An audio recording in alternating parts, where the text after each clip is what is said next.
नमस्कार, मी अमृता दीक्षित. आम्ही ठाणेकर वृत्तवाहिनीमध्ये सर्वांचं स्वागत. प्रथम आजच्या ठळक घडामोडी.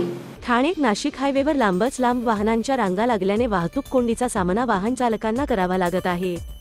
गेल्या तासाभरापासून वाहतूक कोंडी झाल्याने वाहन चालक हैराण झाले आहेत. रस्त्यांची कामे आणि खारेगाव टोल नाका येथे पडलेले खड्डे यामुळे वाहतूक कोंडी झाली आहे. विविध मागण्यांसाठी नर्मदा बचाव आंदोलनाच्या वतीने नर्मदा खोऱ्यात बेमुदत आंदोलन पुन्हा सुरू करण्यात आले आहे. आंदोलनाच्या नेत्या मेधा पाटकर यांनी आपल्या सहकाऱ्यांसह जून 15 पासून बेमुदत उपोषण सुरू केले आहे. बेदखल झालेल्या प्रतिनिधींचे साखळी उपोषण सुरू आहे. आंदोलक काही हजार लोक त्यांच्या पुनर्वसनाच्या हक्कावर ठाम असून त्यांना देशभरातून लाखो लोकांचे समर्थन मिळत आहे. या आंदोलनाला पाठिंबा म्हणून ठाण्यात विविध संघटनांनी एकत्र येत आंदोलन केले आहे. ठाण्यातील शासकीय विश्रामगृह येथे हे आंदोलन करण्यात आले होते. सरदार सरोवर धरणाची पाणी पातळी 122 एमएस वर कायम ठेवा व प्रकल्पग्रस्तांचे पुनर्वसन करावे अशी मागणी यावेळी आंदोलकांनी केली आहे. सरदार प्रकल्पापासून जे प्रकल्पग्रस्त आहे त्यांच्या पुनर्वसन अजूनपर्यंत होऊ शकलेला नाही. गेले 41 वर्ष नर्मदा बचाव माध्यमातून मेधाताई पाटकर देत आहे. गेल्या आपले पंतप्रधान नरेंद्र मोदीजींच्या वाढदिवसानिमित्त त्या ठिकाणी भर पावसामध्ये धरणाचा पाणी रोखण्यात आला आणि त्यानंतर मग तो पाणी सोडल्यानंतर संपूर्ण आजूबाजूचा धरणाच्या आजूबाजूचा जे परिसर होता तो जलमय झाला आणि शेतकऱ्यांचा मोठा नुकसान झाला. जमिनी गेल्या, पशु गेले, माणसे मेली, तरी सुद्धा सरकार जागा झालं नाही. या वर्षी आता पुन्हा पाऊस सुरू झालाय. मेधाताई पाटकरांनी 15 जून पासून बेमुदत उपोषण त्या ठिकाणी सुरू केलेलं आहे. त्यांचं म्हणणं आहे की धरणाची जी उंची आहे ती 122 मीटरच्या वरती घेऊन जाऊ नये, ती तिथे रोखण्यात यावी. तसेच ज्यांचे पुनर्वसन, ज्यांचं नुकसान झालेलं आहे, ज्यांच्या जमिनी गेलेल्या आहेत, घर गेलेले आहेत, त्यांच्या कायमस्वरूपी पुनर्वसन करण्यात यावं लवकरात लवकर. आणि त्या विभागामध्ये जे ज्या कारणासाठी ते धरण बांधण्यात आलं त्या कच्छचा किंवा ज्यांच्या दुर्गम भागामध्ये पाण्याची एक थेंब सुद्धा जाऊ शकलेली नाही. तर याचा गोष्टींचा निषेध करण्यासाठी मेधाताई तिथे उपोषणाला बसलेल्या आहेत आणि त्यासाठी आम्ही त्या आंदोलनाला पाठिंबा देण्याची ठाण्यातील विविध संस्थांचे प्रतिनिधी या ठिकाणी जमलेले आहेत. आणि त्याने माननीय मुख्यमंत्री एकनाथ शिंदेजी महाराष्ट्राचे त्यांच्याशी विनंती आम्ही करतोय या आंदोलना माध्यमातून की महाराष्ट्राची जी लाडकी लेक आहे मेधाताई पाटकर, इमानदार नेता, त्यांचा जीव वाचवण्याची जबाबदारी महाराष्ट्र शासनाची आहे. त्यांनी ज्या नर्मदा अथॉरिटी आहे त्याच्यावर दबाव टाकून त्यांचे प्रश्न लवकरात लवकर सोडवण्यासाठी दबाव आणावा. त्यासाठी आम्ही या ठिकाणी निदर्शने करत आहोत.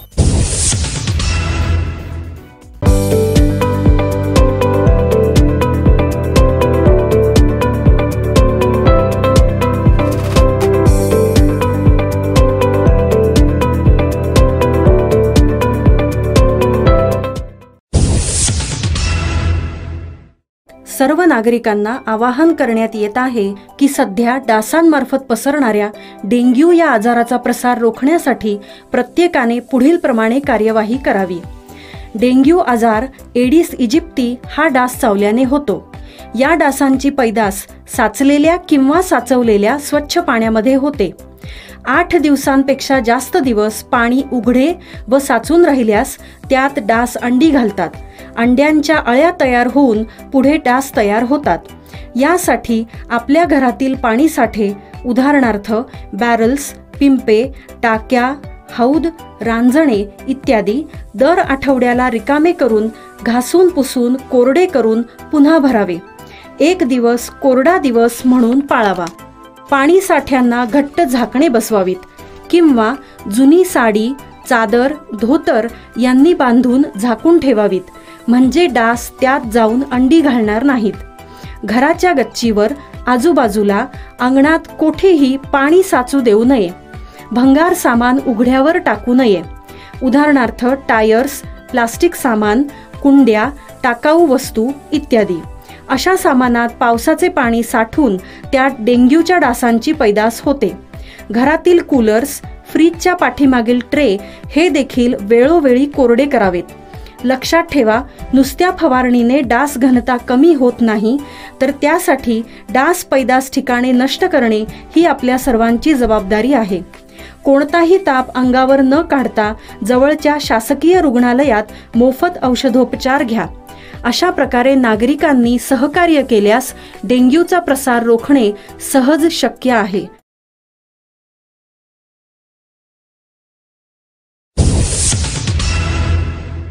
नवी मुंबईतील एपीएमसी बाजारात कांद्याची आवक घटल्याने कांद्याच्या दरात 5 ते 10 रुपयांची वाढ झाली आहे.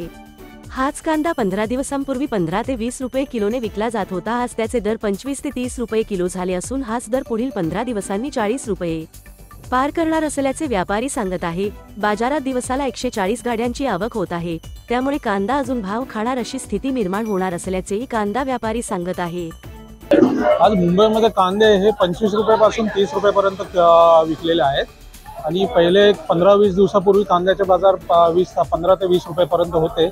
नंतर ते 20 ते 25 पर्यंत झाले आणि आज 30 रुपयापर्यंत कांदे विकलेले आहेत मुंबई मार्केटमध्ये. किती भाव वाढलेले? भाव म्हणजे महिनाभरात 10% भाव, 10 रुपये भाव वाढलेला प्रत्येक किलोमध्ये. काय कारण? कारण असं आहे, आता बाहेरचे जे माल होते ते शेतकऱ्याचे संपलेले आहेत. त्याचा जो चाळीमधला माल आहे तोच शिल्लक आहे आणि बाकी साऊथ, नॉर्थ ह्या ठिकाणावरून कांद्याला डिमांड येत आहे, त्यामुळे कांद्याचे रेट वाढलेले आहेत. हो, अजून जर जूनमध्येच 30 रुपये कांदे विकत आहेत तर पुढे अजून वाढण्याची थोडी शक्यता आहे. ते आता तर सांगू शकत नाही आपण, पण अजून एक 10-1 रुपयाची वाढ तरी आपण अपेक्षित धरू शकतो. आज 40,000 पिशवीची आवक आहे. 140 गाडीची आवक आहे. दिगंबर राऊत. नवी मुंबईतील एपीएमसी फळ बाजारात कच्च्या बदामाची आवक सुरू झाली आहे. काश्मीरमधून येणाऱ्या या कच्च्या बदामाला बाजारपेठेत मोठी मागणी आहे. 250 ते 300 रुपये प्रति किलोने या बदामांची विक्री होते आहे. नवी मुंबईच्या एपीएमसी मार्केटमध्ये या बदामांची 10 ते 15 गोणी आवक झाली आहे. कच्च्या बदामाचा हंगाम केवळ 3 महिने असल्याने ग्राहकांची या बदाम खरेदीला पसंती मिळत आहे. काश्मीर सारख्या थंड प्रदेशातून यांची आवक होत असल्याने दर वाढतच राहणार असल्याचे व्यापाऱ्यांनी सांगितले आहे. हे काश्मीरवरून येते. 4 किलो 1000 रुपये विकलं जाते आणि 4-4 किलोचं पाकिटच बनलं जाते आणि ते 1 किलोचं पाकिट येते बनवून, तर ते 300, 250, 220 असं विकलं जातं. ते 1 किलोचं पाकिट पण येते. हे काश्मीरवरून येते. 3 महिन्याची सीझन असते. 3 महिने असते फक्त. आता 1000 रुपये 4 किलो बाजार आहे. गिराक आता हे जास्त जिथं विकलं जाते. आता भैया लोक भरपूर घेऊन जातात. जे गुजराती एरिया दिखतात ते भरपूर घेऊन जातात. आज 4 गोणी विकली गेली. याची आवक लईतले 10-12 गोणी आल्या असतील आज. नाही 800 रुपये लास्ट 800 रुपये विकलं जाते 4 किलो. डिमांड गिराकाची चांगली आहे.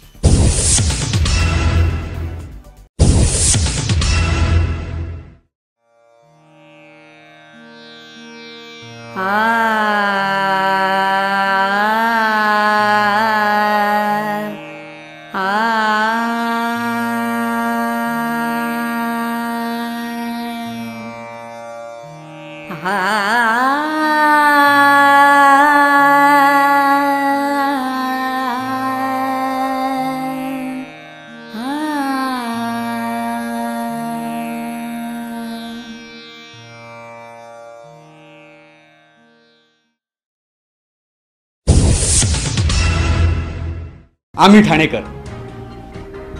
आम्ही ठाणेकर. आम्ही ठाणेकर. आम्ही ठाणेकर.